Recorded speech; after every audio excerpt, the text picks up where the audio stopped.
ভদ্র মেয়ে চেনার উপায় কি? একজন মেয়ে এটা কি ডিসেন্ট ম্যানারের কোনো মেয়ে? একজন মেয়ে সে কি সভ্য নাকি অসভ্য, সে কি ভদ্র নাকি অভদ্র, এটা জাস্টিফাই করব কেমন করে?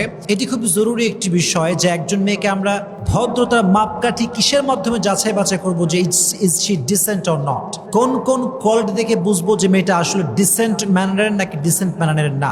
ফার্স্ট যে কোয়ালিটি একজন ভদ্র মেয়ের, সেটি হচ্ছে ভদ্র মেয়ে যখন কথা বলবে স্লোলি কথা বলবে, তার কথার ভেতরে বেশি একটা আওয়াজ থাকবে না। অনেক মেয়েকে দেখবেন খুব লাউডলি কথা বলে, অনেক মেয়ে আছে দেখবেন সবসময় চিল্লা ফাল্লা করে কথা বলে। এটা কোনো ডিসেন্ট মেয়ের কোনো স্বভাব হতে পারে না। যে ডিসেন্ট ম্যানারের তারা সবসময় স্লোলি কথা বলে, ধীরস্থিরভাবে কথা বলে, এবং তারা যখন কথা বলে বেশি একটা অঙ্গভঙ্গি দেখায় না। অনেক মেয়ে দেখবেন বেশি ঢং করে, এরকম মেয়ে আছে না নাই?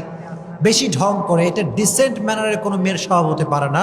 যারা ডিসেন্ট ম্যানারের তারা সবসময় স্লোলি কথা বলবে, আস্তে আস্তে কথা বলবে। তারা ভদ্র মেয়ের প্রথম যে কোয়ালিটি আমরা পেলাম, তারা অলওয়েজ আস্তে আস্তে কথা বলবে এবং তারা কথা বলার সময় অঙ্গভঙ্গি বেশি করবে না। এটি হচ্ছে number one quality. Number two যে কোয়ালিটি সেটি হচ্ছে এই, ভদ্রমেয়েরা কখনো পুরুষের চোখে চোখ রেখে কথা বলতে পারবে না। মনে করেন আমি একজন মেয়ের জন্য অপরিচিত, তো সেই মেয়েটা যখন আমার সামনে আসবে, যদি সে ডিসেন্ট ম্যানারের হয়, যদি সে সভ্য মেয়ে হয়, আই কন্ট্যাক্ট করতে পারবে না। এটা ভদ্রমেয়ের একটা সুন্দর কোয়ালিটি, যে ভদ্রমেয়েরা কখনো চোখে চোখ রেখে কথা বলতে পারে না, বিশেষ করে অপরিচিতদের সঙ্গে। এটি হচ্ছে 2 নাম্বার কোয়ালিটি। এক্ষেত্রে আরেকটি বিষয়ে কথা বলতে চাই, সেটি হচ্ছে ভদ্রমেয়েরা দেখবেন যে প্রায় সময় কথা যখন বলে মাথাটা নিচের দিকে রেখে কথা বলে। এটা হচ্ছে ভদ্রমেয়েরই স্বভাব। তো 2 নাম্বার কোয়ালিটি, যখন ভদ্রমেয়েরা কথা বলে আই কন্ট্যাক্ট করতে পারে না, চোখে চোখ রাখতে পারে না। আর আপনারা বলেন তো, গায়রে মাহরাম কোনো পুরুষের চোখে চোখ রাখা এটা কি হালাল নাকি হারাম? হারাম, মাশাআল্লাহ। 2 নাম্বার। 3 নাম্বার হচ্ছে একজন ভদ্র মেয়েকে যাচাই বাছাই করতে হলে তার ড্রেস দেখতে হবে, পোশাক দেখতে হবে। একটা পোশাক, একটা মেয়ে কতটা কোয়ালিফাইড, একজন মেয়ে কতটা সভ্য, মার্জিত, সুশিক্ষিত, এটা তার পোশাকে শোভা পায়। যে মেয়েটা জিন্সের প্যান্ট পরে, টি শার্ট পরে, টাইট ফিটিং, তাকে দেখলে মানুষ বোঝে সে আসলে ইসলামিক মাইন্ডের হতে পারে না। সো একজন মেয়েকে জাস্টিফাই করার একটা বড় উপায় হচ্ছে তার ড্রেস, তার পোশাক। তার পোশাক বলবে যে is she decent or not, এটা তার পোশাক বলে দেবে। এজন্য ভদ্র মেয়েরা সবসময় ঢিলে ঢালা পোশাক পরে, বোরকা পরে, পর্দা এবং হিজাবকে মেনটেন করে চলে। তাহলে একজন মেয়েকে ভদ্র নাকি অভদ্র যাচাই বাছাই করার বড় একটা মাধ্যম হচ্ছে তার ড্রেস, তার পোশাক। যদি সে সুন্দর শালীন পোশাক পরে, ঢিলাঢালা পোশাক পরে, সে বোঝা যাবে যে সে একজন ভদ্র মেয়ে। এটি হচ্ছে 3 নাম্বার উপায়। 4 নাম্বার উপায় হচ্ছে ভদ্র মেয়েরা সাধারণত সেলফ সেন্টার্ড হয়, আত্মকেন্দ্রিক হয়। আপনি দেখবেন ভদ্রমেয়েরা বাসার থেকে বেশি একটা বের হয় না। মাসের পরে মাস হয়ে যায়, সপ্তাহের পরে সপ্তাহ পার হয়ে যায়, কিন্তু ভদ্রমেয়েরা বাসার উপর থেকে নিচে নামেই না। বাংলাদেশে এমনও অনেক মেয়ে আছে যারা সপ্তাহের পরে সপ্তাহ বাসার ভেতরে থাকে, রুমের ভেতরে থাকে, প্রয়োজন ছাড়া তারা বাইরে বেরই হয় না।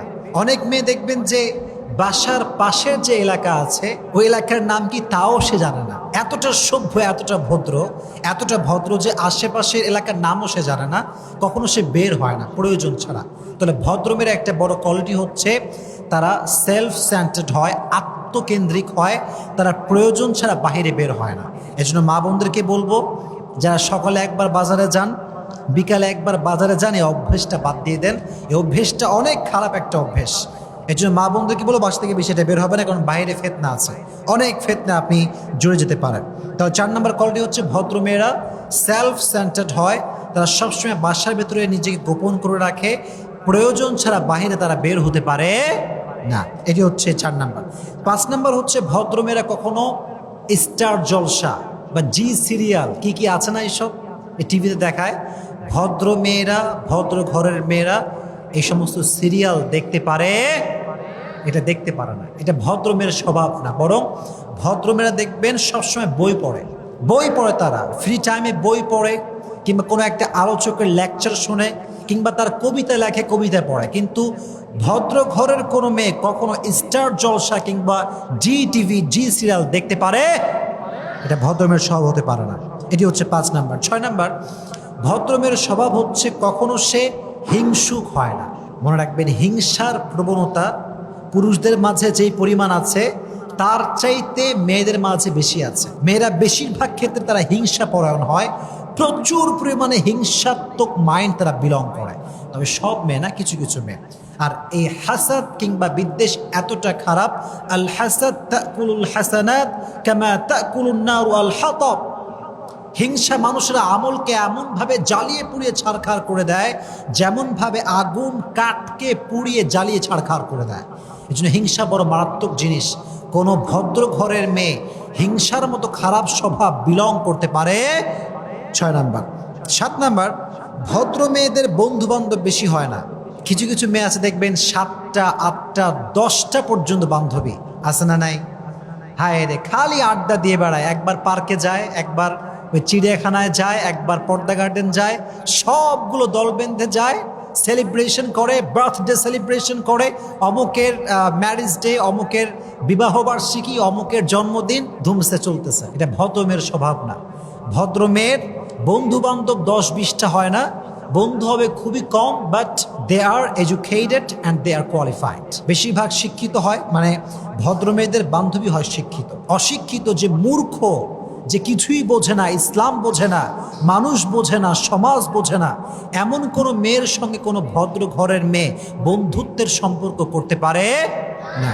এটা হচ্ছে ভদ্র মেয়ের একটা কোয়ালিটি, যে ভদ্র মেয়ের আহামরি কোনো বান্ধবী হয় না। তবে হ্যাঁ, প্রতিটি মেয়ের জীবনে একজন স্পেশাল মানুষ থাকে, একজন স্পেশাল বান্ধবী থাকে, এবং তারা একে অপরকে সবসময় সমস্ত সমস্যা শেয়ার করে। আন্ডারস্ট্যান্ডিংটা ভালো হয়, কমিউনিকেশনটা ভালো হয়, বন্ধুত্বের সম্পর্ক অনেক স্ট্রং থাকে। এটা ভেরি ন্যাচারাল। ফাতেমা রাদিয়াল্লাহু তাআলা আনহার বান্ধবী ছিল এত এত ভালো বান্ধবী যে উনি ওনাদেরকে সবসময় কষ্টের কথা বলতেন, দুঃখের কথা বলতেন, সুখের কথা বলতেন। তাহলে বোঝা গেল বান্ধবী থাকাটা দোষের কিছু না, তবে শিক্ষিত ভালো ইসলামিক মাইন্ডের বান্ধবী থাকতে হবে। আল্লাহ মা বোনদেরকে তৌফিক দান করুক, সকলেই পড়েন আমিন। সর্বশেষ কলটি হচ্ছে, ভদ্র মেয়েরা কখনো তর্কে জড়ায় না, অহেতুক তর্ক করে না। মাঝে মাঝে দেখবেন রাস্তাঘাটে রিক্সাওয়ালার সঙ্গে ধুমসে তর্ক, কে? একজন মহিলা। এমন একটা ভাব, মানে ওরা জায়গায় পুঁতে ফেলবে। মনে রাখবেন, যে শিক্ষিত ঘরের মানুষ, আল্লাহর কসম করে বলতে পারি, তার সঙ্গে রিক্সাওয়ালার কোনো ঝগড়া হতেই পারে না। রিক্সাওয়ালা সে একজন সাধারণ পাবলিক, সে একজন অশিক্ষিত মানুষ। And you are educated man, আপনি শিক্ষিত মানুষ, আপনার সঙ্গে অশিক্ষিত ঝগড়া যায় কেমনে? এটা ঠিক না। এই জন্য দেখবেন ভদ্রমেয়েরা সবসময় এই সমস্ত ঝগড়া, মারামারি, কিলাকিলি, এগুলোর ভিতরে ভদ্রমেয়েরা থাকেই না। আল্লাহ তাআলা প্রত্যেকটা নারীকে এই ভদ্রতা এবং সভ্যতার যে কোয়ালিটি আছে, সবাইকে আল্লাহ বিলং করার তৌফিক দান করুক। আমরা সকলেই পড়ছি আমিন।